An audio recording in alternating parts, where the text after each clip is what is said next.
Sabi nila na mamamatay tao ako, baka talaga. Ang hiningi ko lang, stop. And I will fix government. Corruption must stop. If I'm into the presidency for 2 weeks, tapos walang maniwala sa akin, walang susunod, then even if you give me 10 years, I will not be able to do it. Pero ako kasi sabi ko, ordinaryong tao lang ako, ayaw kong mapahiya. Kaya pag sinabi kong huminto kayo.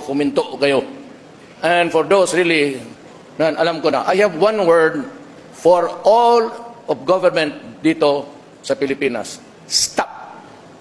S-T-O-P. Just stop. Just obey the law. And for the civilians, wala kong hingin. Sabi nila, may extrajudicial killing. It's not that, it's really the interest of the country. Gagawin ko po yan. I will stop corruption, walang droga, kung maaari lang, maubos ko. Pati tao, okay lang sa akin, sabay na sa droga. Criminality, ganoon rin. I will be harsh. And I'm warning you about in the horizon the coming of terrorism. Pareho yan. But I have to talk to the Mindanao people for peace. Hindi ito makaya kung anong usapan o gera. Kasi ito, historical ito. And even the NPAs, sabi nga ni Season, if I'm president or si Grace, he would come to talk. That is a welcome development. Wala akong hangarin except my country. And I pray to God na hindi ako sinasabing bumoto kayo sa akin. I pray to God that the nation will be enlightened by His grace and you can choose the leader. Bahala kayo kung sino. The one who can make it happen. If yung dito sa mga tabi ko, they're all worthy. And they can make it happen, I suppose.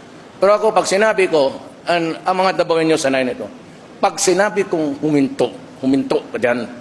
Pag sinabi ko siya, gagawin ko dyan, ginagawa ko talaga. Even at the expense of sometimes. Well, it could be at the expense of honor, or the prestige, or the presidency. Wala akong pakialam. Basta ako may trabaho at gagawin ko.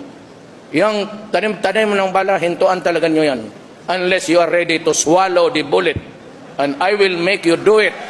Kung hindi nyo alam yan, pumunta kayo ng Davao. Marami ng coin doon sa Central Bank na kinakain sa mga na hindi maniwala. I'm a very impatient man. Wala nga akong ipagyabang eh. Pagyabang ko, trabaho lang. I never claimed any greatness.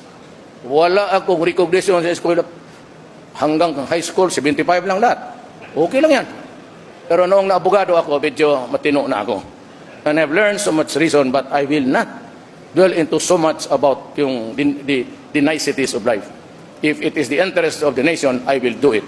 And finally, I'd like to thank Alan Peter Cayetano, my vice presidential candidate, for joining me, for accommodating me and ask him to join me. Maraming salamat po.